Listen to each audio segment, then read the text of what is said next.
नमस्कार, बहुत स्वागत है आप सभी का। एशियन न्यूज देख रहे हैं आप। मैं हूं आपके साथ पद्मा कुलदीप। हमारी खास पेशकश बांग्लादेश से हिंदुओं पर अत्याचार में। दरअसल बांग्लादेश में शेख हसीना की सरकार गिरने के बाद हिंदुओं पर लगातार हमले हो रहे हैं। कई हिंदू मंदिरों को भी नुकसान पहुंचाया गया था। तख्ता पलट के बाद बनी यूनुस सरकार में ये हमले कम होने की बजाय और बढ़ गए। भारत सहित पूरी दुनिया में इसकी आलोचना और जगह जगह विरोध हो रहे हैं। जबकि बांग्लादेश एक अलग देश बनने से पहले पाकिस्तान और उससे पहले अविभाजित भारत का ही एक हिस्सा रहा है। तो देखते हैं हमारी खास पेशकश बांग्लादेश हिंदुओं पर अत्याचार।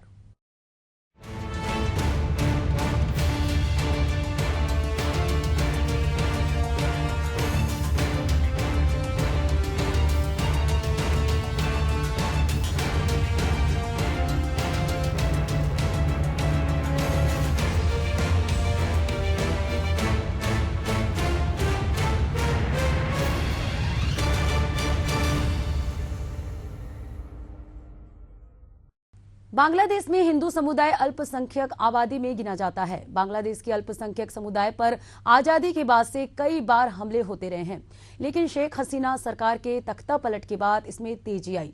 मंदिरों पर हमले हुए। नई सरकार के आने के बाद हिंदुओं पर अत्याचार और भी बढ़ गए। यहाँ तक कि हाल ही में इस्कॉन के पूर्व प्रवक्ता चिन्मय कृष्णदास प्रभु की देशद्रोह के आरोप में गिरफ्तार कर लिया गया। देखिए इस पर हमारी एक खास रिपोर्ट।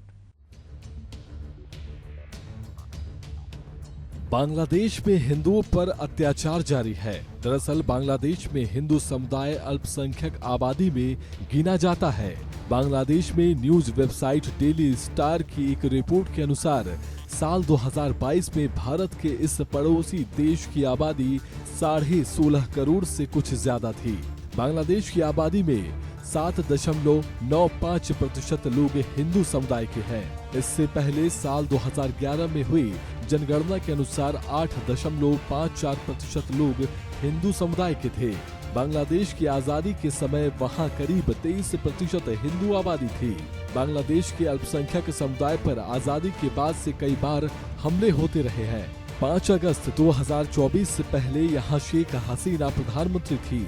बांग्लादेश में सरकारी नौकरियों में आरक्षण में सुधार को लेकर जून से लगातार प्रोटेस्ट हो रहे थे। लोगों की मांग थी कि योग्यता के आधार पर नौकरी मिले, न कि कोटा पर। दरअसल यहाँ सरकारी जॉब में 1/3 पद उन लोगों के लिए था जिनके पुरखों ने साल 1971 में हुए आजादी के आंदोलन में भाग लिया था। इससे मेरिट वालों के लिए बहुत कम गुंजाइश रह जाती थी। ये मसला तूल पकड़ता चला गया और देश में हिंसक प्रदर्शन का सिलसिला शुरू हो गया था। उधर शेख हसीना समझ ही नहीं पाई कि हालात उनके खिलाफ जा रहे हैं। इकोनॉमी रिकॉर्ड में तो अच्छा कर रही थी, लेकिन बांग्लादेश में गरीब और अमीर के बीच की खाई बढ़ती जा रही थी। बेरोजगारी चरम पर जा रही थी। लोगों में गुस्सा था, साथ ही महंगाई भी एक बड़ी समस्या थी।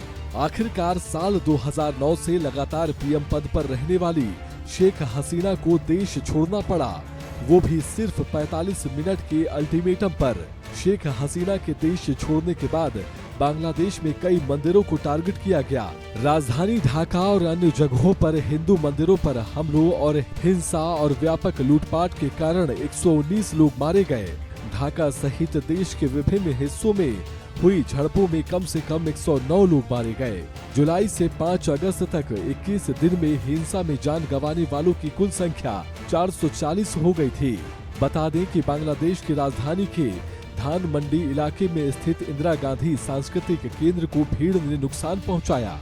बांग्लादेश में इसके बाद 8 अगस्त को अंतरिम सरकार का गठन किया गया था। बांग्लादेश हिंदू बौद्ध ईसाई एकता परिषद के अनुसार 4 से 20 अगस्त के बीच अल्पसंख्यकों पर हमलों की 2010 घटनाएं हुई। 22 अगस्त से 12 अक्टूबर के बीच 57 घटनाएं हुई। हिंसा की पहली लहर से लगभग 1705 परिवार और 50,000 लोग प्रभावित हुए। इसके अलावा 59 पूजा स्थलों, जिनमें मुख्य रूप से हिंदू मंदिर शामिल हैं, पर हमले किए गए, तोड़फोड़ की गई और आग लगा दी गई। यूनुस सरकार के दावों के बावजूद अल्पसंख्यकों को निशाना बनाया जा रहा है। भीड़ ने बीते दिन हिंदुओं के घरों पर हमला बोल दिया। हिंदू युवक पर फेसबुक पोस्ट में ईश निंदा का आरोप लगाकर हिंसा को अंजाम दिया गया। उपद्रवी भीड़ ने 100 से ज्यादा हिंदुओं के घरों में तोड़फोड़ की।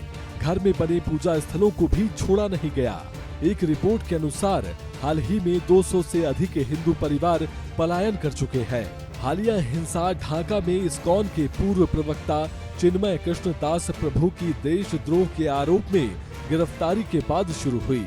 दरअसल ढाका मेट्रोपॉलिटन पुलिस ने 25 नवंबर 2024 को बांग्लादेश में वैष्णव नेता और इस्कॉन के संत चिन्मय कृष्ण दास को गिरफ्तार कर लिया। चिन्मय कृष्ण दास के बांग्लादेश में काफी समर्थक हैं। वो नियमित रूप से धार्मिक अल्पसंख्यकों के अधिकारों की वकालत करते रहे हैं। एक प्रेस कॉन्फ्रेंस में चिन्मय दास ने आरोप लगाया था कि नोबेल शांति पुरस्कार विजेता प्रोफेसर मोहम्मद यूनुस के नेतृत्व वाली अंतरिम सरकार बांग्लादेश में हिंदुओं पर कम से कम 3000 हमलों को रोकने में विफल रही है। उन्होंने बांग्लादेश में हिंदुओं के लिए 8 सूत्री मांगों को लागू करने की वकालत की। ढाका पुलिस के मुताबिक चटगांव के एक नेता ने उनके खिलाफ एक रैली के दौरान बांग्लादेश के राष्ट्रीय ध्वज का अपमान करने का आरोप लगाते हुए शिकायत की थी, जिसके बाद ढाका और अन्य जगहों पर उनकी रिहाई की मांग को लेकर विरोध प्रदर्शन हुए। इसके बाद से झड़पें तेज हो गई हैं। 26 नवंबर को सहायक सरकारी वकील सैफुल इस्लाम की सुरक्षा कर्मियों और हिंदू नेता के अनुयायियों के बीच झड़प के दौरान मौत हो गई थी। चिन्मय कृष्णदास की गिरफ्तारी के कुछ दिनों बाद बांग्लादेश के चटगांव में एक और हिंदू पुजारी को 30 नवंबर को गिरफ्तार किया गया। बताया जा रहा है कि उन्हें बिना किसी आधिकारिक वारंट के गिरफ्तार किया गया। यहाँ ये भी बताना जरूरी है कि बांग्लादेश में हिंदू पुजारी चिन्मय कृष्णदास के मामले में केस लड़ रहे वकील रमन रॉय पर 3 दिसंबर को जानलेवा हमला हुआ। इस हमले में वकील गंभीर रूप से घायल हो गए और उन्हें अस्पताल के आईसीयू में भर्ती कराया गया। बताया जा रहा है कि वकील रमन रॉय पर ये हमला इस्लामिक कट्टरपंथियों ने किया, जिन्होंने उनके घर में घुसकर तोड़फोड़ की और उन पर हमला किया। ये हमला ऐसे समय पर हुआ जब चिन्मय कृष्णदास की जमानत याचिका पर अदालत में सुनवाई होनी थी। बहरहाल बांग्लादेश में हिंदू और बाकी अल्पसंख्यक समुदाय के खिलाफ हमले लगातार बढ़ रहे हैं। इसके खिलाफ आलोचना और विरोध प्रदर्शन का सिलसिला जारी है। Bureau report, Asian news. Bangladesh में जारी हिंदुओं पर अत्याचार और साथ ही हिंदू पुजारी चिन्मय कृष्णदास की गिरफ्तारी के बाद दुनिया भर में इसकी आलोचना और विरोध प्रदर्शन का सिलसिला जारी है। भारत में भी कई जगहों पर विरोध प्रदर्शन और ज्ञापन सौंपने का सिलसिला जारी है। न केवल देश भर के सनातनी बल्कि सभी धर्मों के लोग एकजुट होकर विरोध कर रहे हैं। वहीं विदेश मंत्रालय ने भी बांग्लादेश में हिंदुओं पर हो रहे अत्याचार के खिलाफ सख्त रुख अपनाया है। देखिए इस पर हमारी ये रिपोर्ट। बांग्लादेश में सत्ता परिवर्तन के बाद से ही हिंदू अल्पसंख्यकों पर अत्याचार और मंदिरों पर हमले के मामले बढ़ गए हैं। बांग्लादेश में हिंदू संत चिन्मय कृष्णदास प्रभु की गिरफ्तारी के बाद न केवल वहां के हिंदू अल्पसंख्यकों में आक्रोश बढ़ गया है, बल्कि भारत सहित सारी दुनिया में इसका विरोध हो रहा है।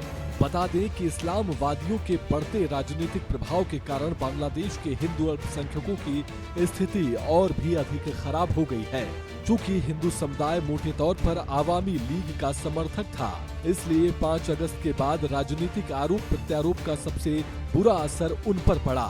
हालांकि हिंदुओं के राजनीतिक नेतृत्व के उत्पीड़न के साथ साथ 1.3 करोड़ हिंदू आबादी में असुरक्षा पैदा करने का एक टारगेटेड कदम भी उठाया गया। बांग्लादेश हिंदू बौद्ध ईसाई एकता परिषद के अनुसार 4 से 20 अगस्त के बीच अल्पसंख्यकों पर हमलों की 2010 घटनाएं हुई। हिंसा की पहली लहर से लगभग 1705 परिवार और 50,000 लोग प्रभावित हुए। इसके अलावा 59 पूजा स्थलों, मुख्य रूप से हिंदू मंदिरों पर हमला किया गया, तोड़फोड़ की गई और आग लगा दी गई। गौरतलब है कि बांग्लादेश में हिंदुओं पर अत्याचार का सिलसिला लगातार जारी है। वहां हिंदुओं और अन्य अल्पसंख्यकों पर हो रहे अत्याचार के खिलाफ देश भर में गुस्सा है और इसके विरोध में जगह जगह प्रदर्शन हो रहे हैं। राजनीतिक दलों के लोग इसकी निंदा कर रहे हैं और भारत सरकार से हस्तक्षेप करने की मांग कर रहे हैं। सन्यासी चिन्मय कृष्णदास की बिना शर्त रिहाई और पश्चिम बंगाल में हिंदुओं की सुरक्षा की मांग को लेकर कोलकाता में बीजेपी और पश्चिम बंगाल के विरोधी दल के नेता शिवेंदु अधिकारी के नेतृत्व में एक विशाल जनसभा का आयोजन हुआ, जिसमें बड़ी संख्या में साधु संत और सनातनी एकत्रित हुए। बांग्लादेश में हो रहे हिंदुओं के अधिकारों के हनन को लेकर भारतीयों ने भारत सरकार से लीगल एक्शन लेने के लिए राष्ट्रपति के नाम ज्ञापन भी सौंपा। इसी तरह फिरोजाबाद में मंगलवार को एक विशाल जनसभा का आयोजन कर बांग्लादेश में हो रही हिंसा का विरोध किया गया। इस सभा में हिंदू, मुस्लिम, बौद्ध, जैन और सिख धर्म के प्रमुख वक्ताओं ने एक साथ मंच साझा करते हुए अपनी अपनी बात रखी। झारखंड के धनबाद में हिंदू संगठन भी बांग्लादेश में अल्पसंख्यक हिंदुओं पर हो रहे अत्याचार के खिलाफ सड़क पर उतरे। प्रदर्शनकारियों ने आक्रोश व्यक्त करते हुए बांग्लादेश के खिलाफ जमकर नारेबाजी की।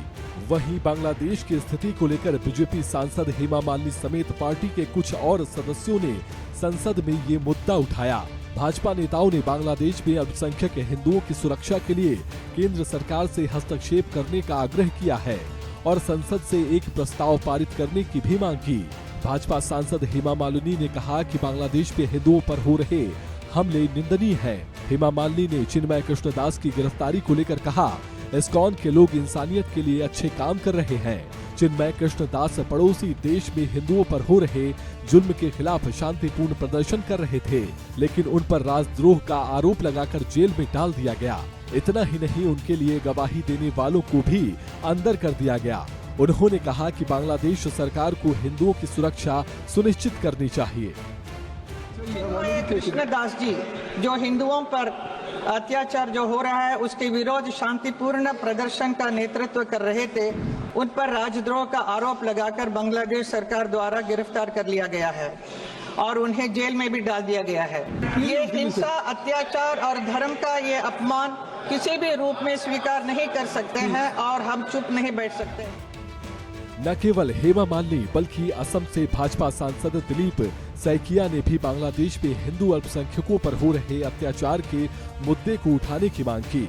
उन्होंने मांग की है कि भारतीय संसद में एक प्रस्ताव पारित करके बांग्लादेश सरकार को भेजा जाना चाहिए, जिसमें हिंदुओं पर हो रहे अत्याचार को रोकने के लिए कार्यवाही की जाए। वहीं इस मामले पर कथावाचक देवकी नंदन ठाकुर समेत अन्य साधु संतों ने भी विरोध जताया है। बांग्लादेश में क्या नहीं हो रहा है?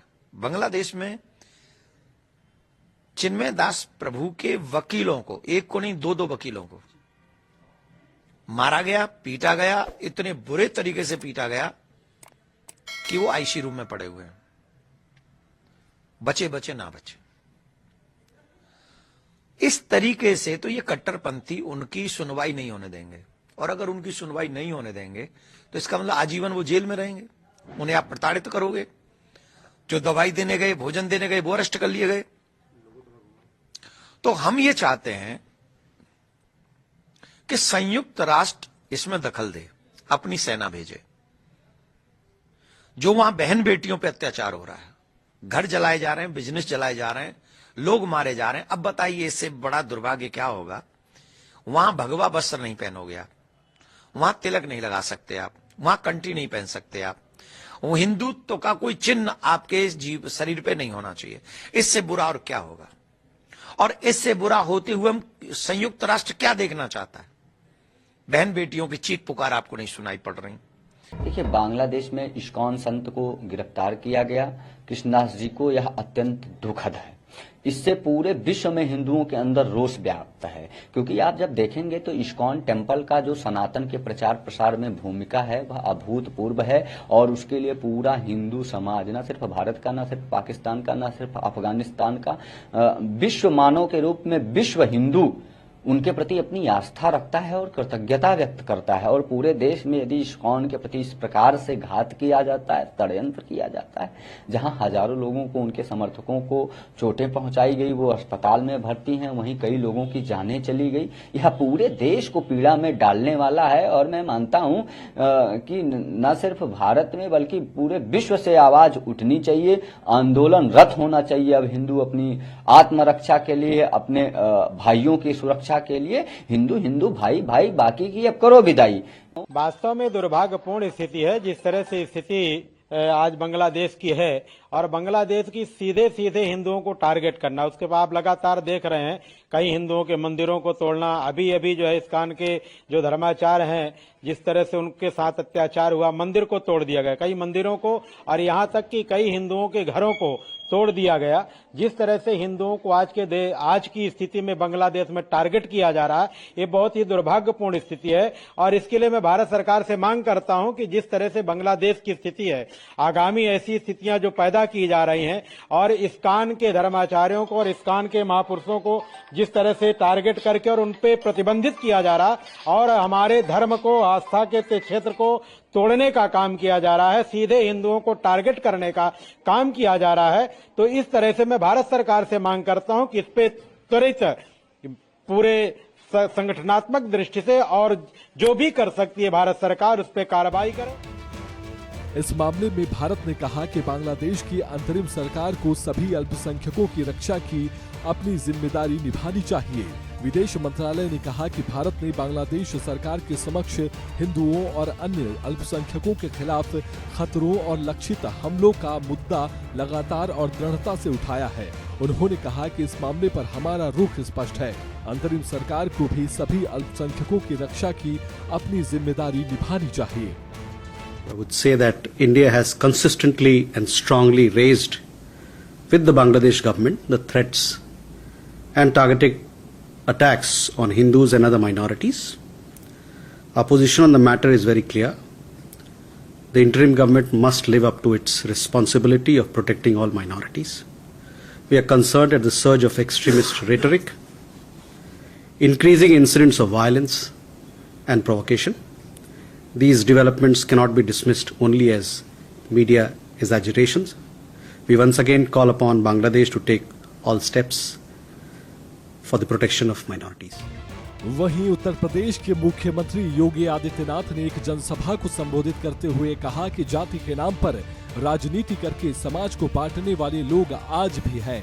बगल के देश में क्या हो रहा है, 500 साल पहले बाबर ने जो अयोध्या में किया, जो संभल में किया और आज जो बांग्लादेश में हो रहा है, तीनों की प्रकृति और तीनों का डीएनए एक ही जैसा है। उन्होंने कहा कि इसको लेकर किसी को भी गलतफहमी में नहीं रहना चाहिए। जो लोग यहाँ समाज को बांटने की कोशिश कर रहे हैं, वह लोग बांग्लादेश में जो हो रहा है उन लोगों के लिए भेंट बनकर खड़े हैं। 500 वर्ष पहले बाबर के एक सिपह सालार ने जो काम अयोध्या में किया था, जो काम संभल में किया था और जो काम आज बांग्लादेश के अंदर हो रहा है, तीनों की प्रकृति, तीनों का डीएनए एक जैसा है। उन्हीं की जो जीन्स है वे आज भी हैं, जो जाति के नाम पर राजनीति करके सामाजिक ताने बाने को छिन्न भिन्न करने का प्रयास कर रहे हैं। अगर कोई ये मानता है कि वो बांग्लादेश में हो रहा है, तो यहां भी बांटने वाले तत्व उनके लिए बेट बनकर के खड़े हो रखे हैं, पहले से खड़े हैं। वे समाज के सामाजिक ताने बाने को छिन्न भिन्न कर रहे हैं, आपको बांट करके फिर काटने का और कटवाने का पूरा इंतजाम भी कर रहे हैं। ये जोड़ने के कार्य को अगर हमने महत्व दिया होता, सामाजिक विद्वेष को आगे बढ़ाने और समाज को तोड़ने की समाज के दुश्मनों की रणनीति को सफल नहीं होने देते, ये देश कभी गुलाम नहीं होता। हमारे तीर्थ अपवित्र नहीं होते। चंद मुट्ठी भर आक्रांता आकर के भारत को पद्दलित करने का दुस्साहस नहीं कर पाते। भारत के वीर योद्धाओं ने रौंद डालते, लेकिन हमारी आपसी एकता में बाधा पैदा करने वाले लोग वे सफल रहे। और उन्हीं की जो जीन्स है वे आज भी हैं, जो जाति के नाम पर राजनीति करके सामाजिक ताने बाने को छिन्न भिन्न करने का प्रयास कर रहे हैं। बांग्लादेश में हिंदुओं पर हो रहे अत्याचार और हिंदू पुजारी के खिलाफ सिर्फ भारत में ही आवाज नहीं उठ रही, बल्कि अमेरिका और ब्रिटेन में भी इसके खिलाफ आवाजें आ रही हैं। बांग्लादेश में हिंदू समुदाय पर हो रहे हमले को लेकर ब्रिटिश सांसदों ने चिंता जताई है। एक रिपोर्ट के अनुसार विपक्षी कंजर्वेटिव पार्टी के सांसद बॉब ब्लैकमैन ने कहा कि बांग्लादेश में शेख हसीना के सत्ता से बाहर होने के बाद हिंदुओं का सफाया करने की कोशिश हो रही है। वहीं अमेरिका ने भी बांग्लादेश में हिंदुओं और अल्पसंख्यकों पर हमले को लेकर चिंता जाहिर की है। न्यूज रिपोर्ट्स के मुताबिक विदेश विभाग के उप प्रवक्ता वेदांत पटेल ने कहा कि सरकार को बोलने की स्वतंत्रता और मौलिक अधिकारों का सम्मान करने की जरूरत है। पटेल ने कहा कि अल्पसंख्यकों के हितों की रक्षा करना सरकार की जिम्मेदारी है। उन्होंने कहा कि हिरासत में लिए गए लोगों को उनकी बात रखने का मौका मिलना चाहिए। उनसे मानवाधिकारों के मुताबिक ही व्यवहार किया जाना चाहिए। बांग्लादेश में जारी हिंदुओं पर अत्याचार के खिलाफ दुनिया भर में उठ रही आवाजों को देखते हुए जानकारों का मानना है कि इससे वहां की सरकार दबाव में आएगी, जिससे ये सिलसिला थमने की उम्मीद है। Bureau report, Asian news. ये तो सभी जानते हैं कि बांग्लादेश एक देश के रूप में कब और कैसे नक्शे पर आया। दरअसल साल 1947 में भारत के बंटवारे के बाद दो देश भारत पाकिस्तान बने थे। पाकिस्तान दो हिस्सों में था, जो पूर्वी पाकिस्तान और पश्चिमी पाकिस्तान थे। ये दो हिस्से भी ज्यादा समय तक साथ नहीं रह सके और भारतीय सेना ने पाकिस्तान को 1971 युद्ध में हराकर पूर्वी क्षेत्र के बांग्लादेशियों को उनका देश बांग्लादेश दिलाया। देखिए इस पर ये रिपोर्ट। भारत की आजादी के पहले बांग्लादेश भी देश का ही एक हिस्सा था। साल 1947 में भारी हिंसा और तनाव के बीच भारत के बंटवारे के बाद दो देश बने, जो थे भारत पाकिस्तान। हालांकि पाकिस्तान दो हिस्सों में टूटा था, जो कि पूर्वी पाकिस्तान और पश्चिमी पाकिस्तान थे। ये दो हिस्से भी ज्यादा समय तक साथ नहीं रह सके और पाकिस्तान का एक हिस्सा बांग्लादेश बन गया। भारतीय सेना ने दखल देकर पाकिस्तान को 1971 युद्ध में हराकर पूर्वी क्षेत्र के बंगालियों को उनका देश दिलाया। हालांकि इस विद्रोह की चिंगारी अंदर से ही लगी थी। बांग्लादेश बनने के इतिहास में पूर्वी पाकिस्तान के अंदर ऐसी 3 घटनाएं हुई थी, जिनके बाद बंगालियों ने पाकिस्तानी कहलाने से इनकार कर दिया और भारी रक्तपात और जनसंहार के बाद आखिरकार बांग्लादेश को पाकिस्तान की आजादी मिली। एक नजर इन्हीं 3 घटनाओं पर। ब्रिटिश भारत, जिसे भारत में ब्रिटिश राज कहा जाता है, 1857 से 1947 तक चले संघर्ष और फिर स्वतंत्रता मिलने तक ब्रिटिश साम्राज्य का हिस्सा था। भारत पाकिस्तान की ये स्वतंत्रता प्रक्रिया भारत के विभाजन से होकर गुजरी। भारत से अलग हुआ नया देश पाकिस्तान 2 क्षेत्रों में विभाजित था, जिनके बीच 1000 मील से अधिक दूरी थी। पश्चिमी पाकिस्तान और पूर्वी पाकिस्तान यानी आज का बांग्लादेश, यानी आज जिसे हम बांग्लादेश के रूप में जानते हैं, वो कभी अविभाजित भारत का ही हिस्सा था। दोनों क्षेत्रों के बीच संस्कृति, भाषा और पहचान में बहुत ज्यादा अंतर था। हालांकि पश्चिमी पाकिस्तान के पास अधिक राजनीतिक और आर्थिक शक्ति थी। कुछ समय में पश्चिमी पाकिस्तान के खिलाफ भारतीय सेना ने पूर्वी पाकिस्तान के साथ बांग्लादेश मुक्ति युद्ध की लड़ाई लड़ी। इसके परिणाम स्वरूप 16 दिसंबर 1971 को बांग्लादेश का निर्माण हुआ। साल 1971 के युद्ध और भारतीय सेना के दखल से पहले पूर्वी और पश्चिमी पाकिस्तान में तनाव के कई कारण थे। साल 1948 में जब उर्दू को पश्चिमी और पूर्वी पाकिस्तान दोनों की राज्य भाषा बनाई गई, तो ये तय हो गया कि सभी सरकारी काम उर्दू में किए जाएंगे। पाकिस्तान के निर्माता कहलाने वाले मोहम्मद अली जिन्ना ने उर्दू को बंगाली भाषी पाकिस्तानियों पर थोपते हुए कहा कि वो अब से उर्दू में ही कामकाज करेंगे, जो कि तनाव की एक बड़ी वजह बना। इसके बाद साल 1970 में भोला चक्रवात ने पूर्वी पाकिस्तान को तबाह कर दिया, जिसमें एक ब्रिटिश रिपोर्ट के अनुसार लगभग 3 से 5 लाख लोग मारे गए। पश्चिमी पाकिस्तान में बैठी सरकार ने इस आपदा को नियोजित करने पर ठीक से ध्यान नहीं दिया और बंगालियों को भारी संकट से होकर गुजरना पड़ा। पश्चिमी पाकिस्तान, आज का पाकिस्तान में 1970 के चुनाव परिणामों को स्वीकार नहीं किया गया। इन चुनावों में बंगाली भाषी पूर्वी पाकिस्तान के नेता शेख मुजीबुर रहमान यानी शेख हसीना के पिता के नेतृत्व वाली अवामी लोग जीती थी। पूर्वी पाकिस्तान की सत्ता और नेता के स्वीकार न होने पर विरोध प्रदर्शन बढ़ गए। 7 मार्च 1971 को शेख मुजीबुर रहमान ने एक भाषण दिया कि तो आने वाले समय में पूर्वी पाकिस्तान अपना अलग बांग्ला मुल्क बनाएगा।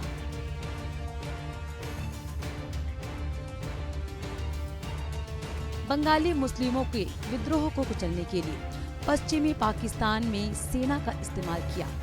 बड़े पैमाने पर बलात्कार और हत्या की घटनाएं हुई और भारत में लाखों बंगाली लोग भागकर शरण लेने लगे। तत्कालीन भारतीय प्रधानमंत्री इंदिरा गांधी ने सेना को युद्ध की तैयारी के आदेश दिए और साल इस बीच बंगाली मुक्ति वाहिनी लड़ाकों को भी पाकिस्तान से युद्ध की ट्रेनिंग दी गई। साल 1971 में भारतीय सेना पूर्वी पाकिस्तान के अंदर गई और हार के बादल मंडराते देख 93,000 पाकिस्तानी सैनिकों ने भारत के सामने आत्मसमर्पण कर दिया। इसके बाद बांग्लादेश स्वतंत्र देश बना और शेख मुजीबुर उर रहमान उसके पहले प्रधानमंत्री बने। News bureau, Asian news. तो ये थी हमारी खास पेशकश बांग्लादेश हिंदुओं पर अत्याचार। आपसे फिर मुलाकात होगी, तब तक के लिए दीजिए इजाजत। नमस्कार।